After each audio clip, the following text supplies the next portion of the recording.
So you think you can be a marine biologist? In order to be a marine biologist, I think a lot of people get confused with what a marine biologist is. Really, it's a marine scientist.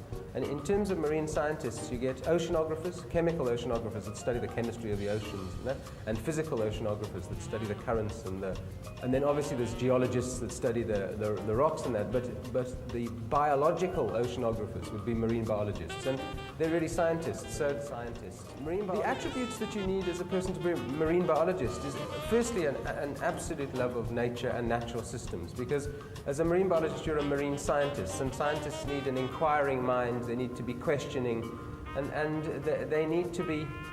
they also need to be creative so that they can find and think up ways of testing ideas and hypotheses that they may have about the oceans. And that would be scientists in general.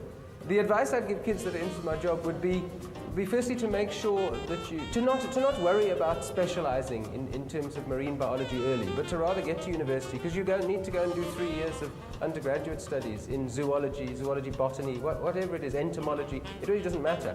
But it's during that time that you realize what your real interests are, and then you follow those as you go through. So to start out thinking that you're certain that what you want to be is a marine biologist with 5 years of study ahead of you is for a lot of people unrealistic. And I certainly didn't know when I first started exactly what it was I wanted to be, and nor did I know where it would take me.